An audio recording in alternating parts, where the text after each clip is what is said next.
Good evening, students, and welcome to Aurora Online Classes. I'll continue with the same lesson today, and that is the necklace. In my previous class, I taught you about the characters, the prominent characters of the story. Matilda, who was very ambitious, very young and beautiful lady. She was born in the family of clerks. She had her own aspirations and expectations. She wanted to get married to a rich person, but unfortunately, by the mistake of destiny, by the mistake of fate, it wasn't possible, and ultimately, she was married to a clerk. And the clerk, her husband, was uh, working in the education department, public instruction department. So let's go ahead, let's read the lesson. She was one of those pretty young ladies born as if though an error of destiny. Destiny means fate, error means mistake. Into a family of clerks, she had no dowry, no hopes, no means of becoming known, loved, and married by a man either rich or distinguished, and she allowed herself to marry a petty clerk in the office of the Board of Education. She was simple, but she was unhappy. As I said, about Matilda. She was very pretty, very young, and actually, by the error of destiny, she was born in the family of clerks. And actually, she had no, because she was not so rich, and she had no dowry, no hopes. She had no means of becoming famous, loved, and married by a rich man. So ultimately, she allowed herself to get married to a clerk, and her husband was a clerk in the Board of Education. She was simple but unhappy. She was really a very ambitious girl, ambitious lady. She wanted to be famous. She wanted to be the center of attraction. She wanted the people to be at her disposal, and she wanted all the comforts and luxuries of her life, but it wasn't possible. She was born in a middle class family, lower middle class family, and she was also married to a clerk whose income was not so high. She suffered so she was very unhappy, she was very upset. She suffered incessantly, means continuously. She suffered incessantly, feeling herself born on all delicacies and luxuries. She suffered from the poverty of her apartment. Apartment means flat. The shabby means dirty. The shabby walls and the worn chairs. All these things tortured and angered her. She was really not happy with her new life, because she had a flat. She and her husband lived together, and actually she thought that she is meant for all luxuries of life, all comforts of life, and she was always tired of, she was always annoyed just because of her poverty. Uh, the flat in which she lived, the walls of the flat were dirty. They were not. They were not so. I won't say that they were not clean. They they were discolored, I would say. The walls were discolored, and even the chairs were very old chairs in her room. And because of all these things, she was unhappy. And when she seated herself for dinner opposite her husband, who uncovered the tureen with a delighted air, saying, "Oh, the good pot pie." Tureen means serving bowl.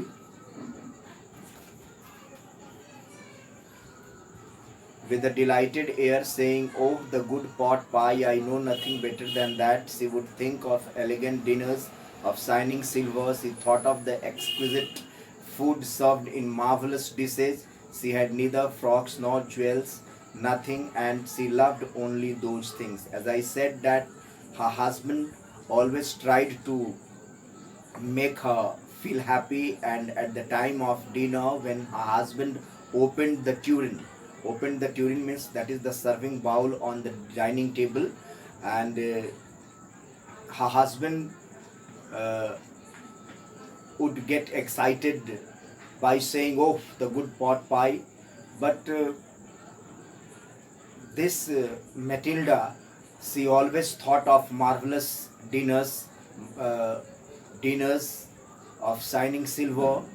She always thought of lovely food. She always thought of amazing dishes, and but it wasn't possible. She didn't have all these things. She didn't have marvelous dishes. She didn't have elegant dinners. She didn't have the silver pots in which she could have her food, and she had neither frocks nor jewels. So actually all these things, she didn't have all these things, and the lack of all these things, the absence of all these things made her feel happy.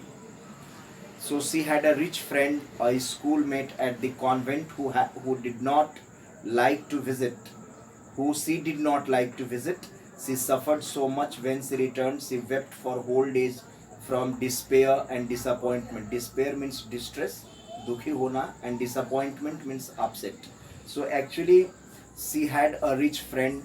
Uh, she was her classmate, and she didn't want to visit her rich friend just because of poverty, because she didn't have bungalow like her, she didn't have money like her, she didn't have lavish life like her friend, she didn't have all these things what her friend had.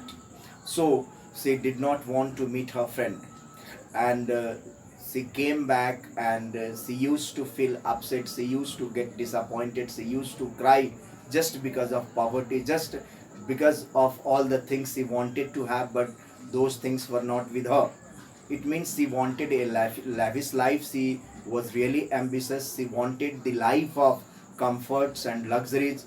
Uh, she wanted to live a luxurious life, but it wasn't possible. Her husband was a petty clerk. Her husband was a petty clerk, a very small clerk.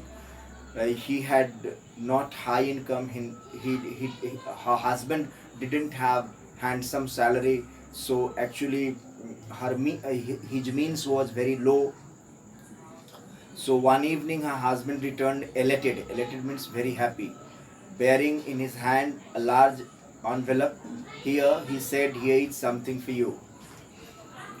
She quickly drew out a printed card on which were inscribed these words: the Minister of Public Instruction and Madame George Ramponi asks the honor of Mr. and Madame Loisel's company Monday evening, January 18, at the minister's residence. Instead of being delighted as her husband had hoped, she threw the invitation spitefully, means with hatred, upon the table, murmuring, "What do you suppose I want with that? But my dearie, I thought it would make you happy. You never go out, and this is an occasion and a fine one. Everybody wishes one, and it is very select. Underline it. Not many are given to employees. You will see the whole official world there." She looked at him with an irritated eye and declared impatiently, "What do you suppose I have to wear to such a thing as that?" He had not thought of that. He stammered, "Why, the dress you wear when we go to the theater. It seems very pretty to me." Actually, one day, her husband, Mr. Loisel, came home, and he was very happy as he has got an invitation card from the Minister of Public Instruction, and he was very happy, and he told his wife that it's really a matter of great pride and honor for me to visit, to attend such a great occasion where there would be the whole official staff, where there would be rich people, where there would be capitalist ones, means there would be a very grand party. So your presence is needed. But the wife wasn't happy. The wife got annoyed with her husband. Matilda got annoyed. She got very angry and said, as to why should I go there? I don't have a suitable costume for that party, because that is a great party, that is a grand party going to take place, and I don't have anything fit for the party. What dress should I put on such a great occasion? Then the husband also felt sorry for this, and then husband suggested that you should put on the dress which you put on while going to the movie. So why don't you put on that dress? That dress really fits you and it suits you, and you look very elegant, you look very beautiful in that dress, because you go with me in that dress. This dress is very lovely, because when we go to the movie, when we go to watch a movie, you come with me in the same lovely dress. So why don't you put on the same lovely dress? That would be much better. But his wife said no. His wife got angry with him and said no, that is not a special dress. That dress is not meant for such a grand occasion, for such a grand party. What will people think about me? What will people think about me? And what will people say about me? What will people speak about me if I go in such a shabby dress there? So this was really a problem. It seems very pretty to me. He was silent, stupefied. He was really shocked. It was very shocking for husband. He was really shocked, and he was very stunned and shocked. He was surprised. He was greatly surprised at the sight of his wife weeping. He stammered. His wife started crying for this. His wife started feeling very sorry for this, and for this her husband, Mr. Loyal, also felt sorry to see the condition of his wife. What is the matter? What is the matter? By a violent effort, she had controlled her vexation. But his wife controlled her vexation, means irritation, anger, and responded in a very calm voice, weeping her moist cheeks. Nothing, only I have no dress, and consequently I cannot go to this affair. She calmed down herself, she controlled herself, and she was angry, and she said, but after some time she controlled her emotions, she controlled herself, and then asked, since I don't have any special dress, a special costume for such a great occasion, for such a grand party, so actually I need such a special dress and I don't have. So his wife asked him to give this invitation card to some colleague's wife who had better dress to attend the party. He was grieved, means sad, but answered, let us see, Matilda, how much would a suitable costume cost? Something that would serve for other occasions, something very simple. She reflected, means thought. She reflected for some seconds, thinking of a sum that she could ask for without bringing with it an immediate refusal and a frightened exclamation from the economical clerk. Finally, she said in a hesitating voice, I cannot tell exactly, but it seems to me that 400 francs ought to cover it. Underline it. He turned a little pale, for he had saved just this sum to buy a gun. Underline it. That he might be able to join some hunting parties the next summer, but with some friends who went to shoot larks. Larks is a kind of bird, chidiya, on Sunday. Nevertheless, he answered, very well, I will give you 400 francs, but try to have a pretty dress. Actually, then her husband asked her, okay, I know that you need a pretty dress, a lovely dress. How much does that dress cost? At this, she thought a little over it, because she also understood, means she also considered the economic condition of her husband, and then she said that it costs 400 francs. Actually, Loisel had saved 400 francs for some other purpose. Loisel had saved 400 francs in order to buy a gun for hunting parties next summer.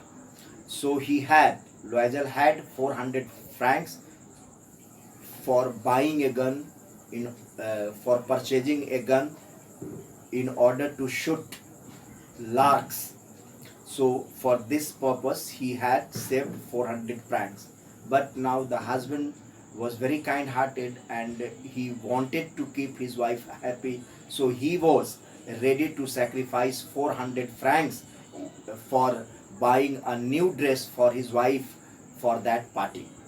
So he said, okay, I have 400 francs which I have kept for buying a gun. Now I am for buying a gun to join some hunting parties. But I'll keep that money. I'll spend that money on buying your dress. The day of the ball means party, dance party at the residence of Minister of Public Instruction, Education Department.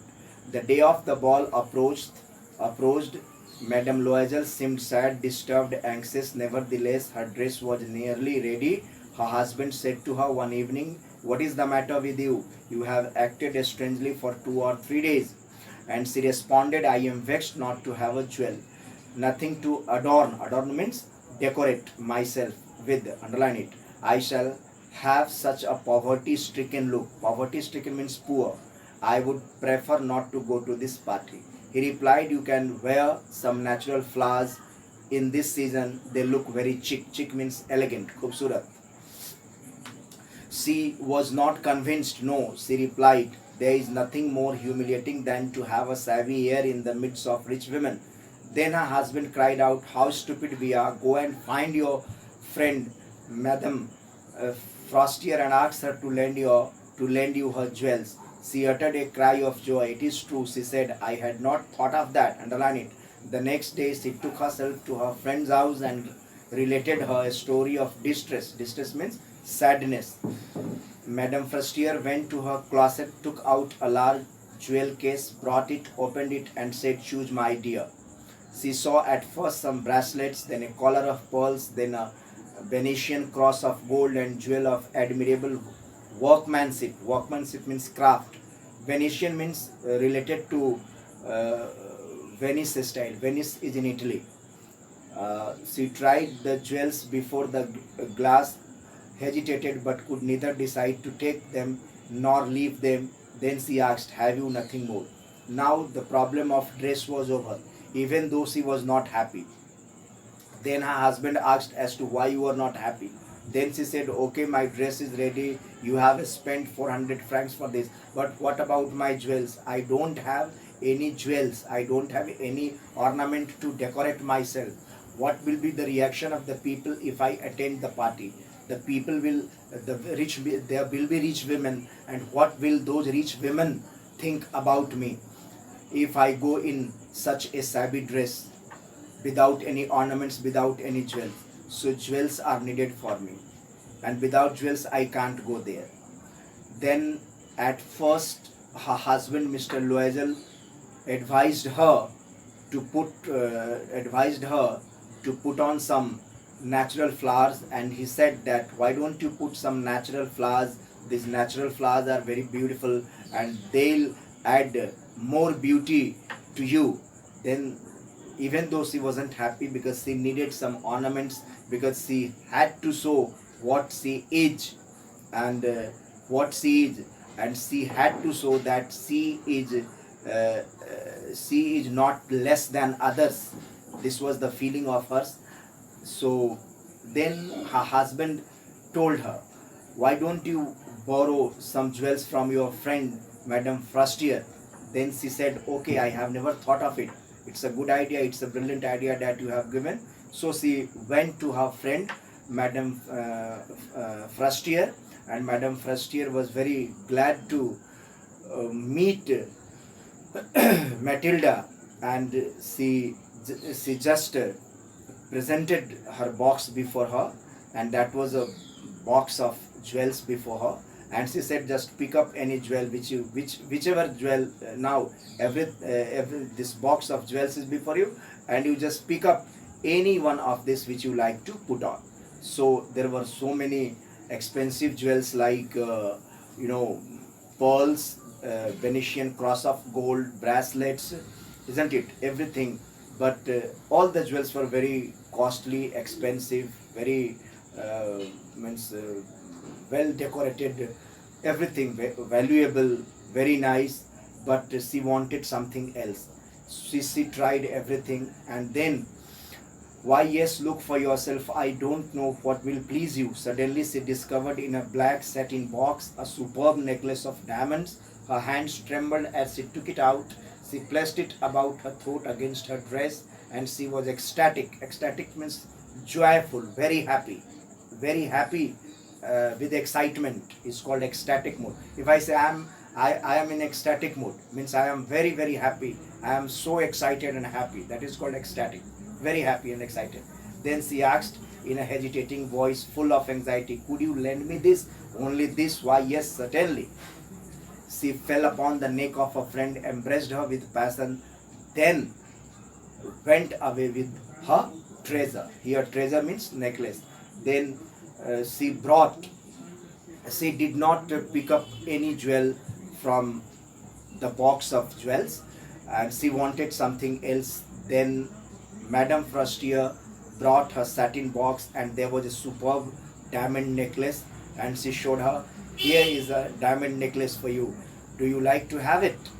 Then, yes, it was really this. It was really a very wonderful, very exotic diamond necklace, and she said, "Okay, yes, this is very superb. I like to have it." And she tried on her dress around the neck. She saw herself in the mirror, and this was really a wonderful necklace, and that was suited for her. That was suitable necklace for her, and she asked her friend to to lend it to her, and Madame Frustier gladly gave this necklace to her. So it means that she borrowed this necklace, she borrowed this diamond necklace from Madame Frustier for that party. So both friends hugged each other. She was very happy. She came back. So dear students, this is all for today, and I will teach you the rest of the things in my next class. Till then, be happy, stay blessed. Thank you very much.